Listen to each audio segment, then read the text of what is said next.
So how long have you guys been married? 15 years. 2003, right? Yes. Right here in the chapel. We've been married for 15 years, and we've been dating, if we count dating, for 21. Would you say that being married impacts you on a day-to-day basis? Before children or after children? I mean, with 3 girls, it's non-stop teamwork. Yes.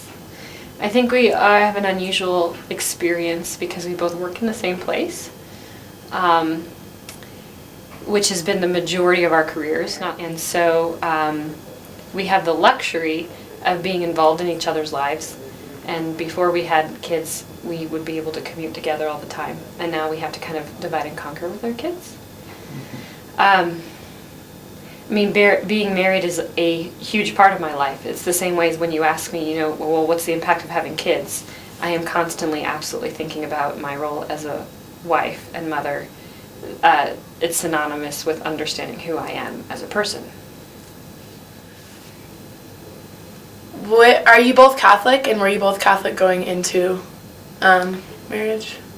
Yes. Yeah, we were both Catholic, raised Catholic. We both got married actually here at Regis. Father Sidney was our officiant. Former president. Of the school, sorry. And we had our wedding here at Regis. Yeah. And that was before we Awesome. worked here, Yeah. so it's not That's so... actually, yeah. That that's is really before cool. we worked here. Yeah, Before we that worked was before here. we got hired. So school here, married here, and then work here? Mm-hmm. Yes, I kind of. Our first date was the 1997 prom. That's actually really cool. It's all been at Regis. We have been together more than half our lives, right? Yeah.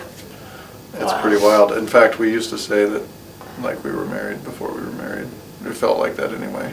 But not really. Once you get married, I think in a naive way. Yeah. Oh, yeah. Because when you get married, your whole world changes Mhm. because you are responsible for another human being too, right? And you have to share your time and your life and your experiences and your sadness and your burdens and your successes with them. And they have to as well with you. So one of the hard things I think about marriage is that when you are idealistic and you're in love with somebody, that's all very well and good and special, but the reality is once you are married to that person, little small things like sharing your time or having to negotiate your time with that other person becomes really hard because you're not responsible for just yourself, and you are accountable to somebody else. So you can't, and if you make a mistake, that mistake may impact somebody else deeply and forever. And so there's a great responsibility in that commitment. Yeah.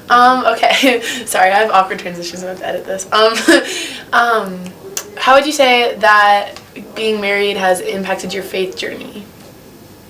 I think, yeah, since we were both Catholic before we got married, and then especially having the ceremony here at Regis and being a part of this community, which has always been a big part of both of our lives, even dating back to high school when we knew each other. I think the marriage ceremony and that commitment that you make is a commitment to each other in God, with God. So I remember it being very powerful. Mm-hmm. And like you said, it's different once you make that commitment because now you are in this bond together in sickness and in health. And I think without God, that would be really hard because you're making that commitment in His name and with your faith. And I remember being there are a handful of times throughout my life that I was moved by the Holy Spirit, and the marriage ceremony was absolutely one of them. I think I was surprised kind of by that because I was really indulging in the whole being a bride and buying a dress and what kind of table knickknacks would be there and the centerpieces and stuff. And I was really shocked by the, profound sense of community when you stand in front of God and you stand in front of the person you love and you stand in front of all these people and you make this big promise, and it's bigger than a promise, right? It really is a covenant because you're standing here and it's not just you and the person you love and God, I mean, I remember thinking that every person who is here, they're now inside this contract too. Like my aunts and uncles and his aunts and uncles and our parents are a part of this. And I think something that's hard, we forget about marriage too, is I didn't just make a promise to Adam, I made a promise to Adam's family. You know, I have a responsibility and a love for his parents. He has a responsibility and love for my parents. And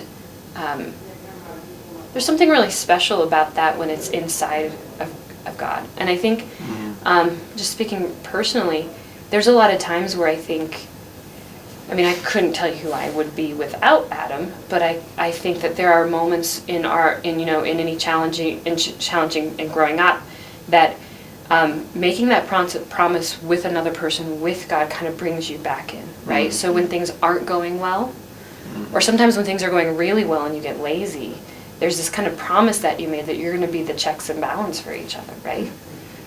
So collectively you say, you know what, I'm going to get up and I'm going to go to Mass. We're going to consciously raise our children this way with these values, and that becomes an important conversation that maybe without him, I'd get lazy. Mm-hmm. Yeah, I agree. Like, I mean, we've been together for so long that I don't think it's possible for us to really imagine life without each other, because we've been together since we were 17? like your age, a little bit older, but I think that was the difference, right? Like, we're together, we knew, I think we both pretty much knew we would get married, like, even like as seniors in high school. I mean, and everybody's like, oh yeah, we'll see, you know, sure, you love each other. I mean, we both just kind of, it's one of those things, but the marriage ceremony and then making that commitment and then renewing that continually in our faith and with God, that's what makes it different. And then raising our kids consciously and making that commitment to have them in a Catholic school and surrounded by a Catholic community, that really, I think, is something that keeps our faith alive and holds us accountable. Oh yeah, absolutely. I think that family atmosphere of the faith community is so important for it. I think, and I guess I just want to say this because it sounds all very romantic. Oh, how sweet, you guys were dating in high school. And I recall it being not very romantic in the sense that, not in a bad way. No. Ouch. He used to send me poems in the mail. I know what you're right. trying to say. But my point is that it wasn't dramatic. Yeah. It wasn't, you know, I don't know. It just wasn't dramatic. And I really believe deeply that had to do with God and the Holy Spirit. And it was almost like, you know, when you come to a resolution and you know that it's the right thing in your gut because God's telling you it's the right thing, there's a calm and a peace that negates all the drama of boyfriends and girlfriends and, like, you know, high school sweethearts and all that kind of stuff, right? So, yeah, we knew we were going to get married, but there wasn't this, like, tremendous sense of, we need to get married right now. There was always this sense of, like, this will be, and we will live out our lives for the rest of our lives together. So it doesn't matter if we're married now or we're dating now or we're in college now or we're engaged now or there just was a real peace about the whole thing. There just wasn't any drama. Well, we were really good friends. Yeah. And we weren't like friends and then we started dating. We basically started dating right when we met each other, but we were really good friends. We always have been, so that's a big part of it. And we used to, on Sundays when we were dating, we lived really far apart, and he was at Regis when there was no girls. So we would drive and meet, and we would go to church together on Sundays, and then we'd go out to breakfast, and then we'd hang out one parent's house or the other. And it was really kind of odd because, again, I don't necessarily know that I would have done that, but for some reason collectively, together, it worked really well. It's just kind of a space that was away from our friends and our families, and it was a nice kind of ritual. Yeah. Wow. That just kind of started our... We did do that. I mean, it's just a nice ritual that's how we kind of started dating. It's actually really cool, yeah. Okay, well, I think that's it. Yeah. Thank you. Awesome. You're welcome. Yeah, thank you. That was Thanks, fun. Jordan.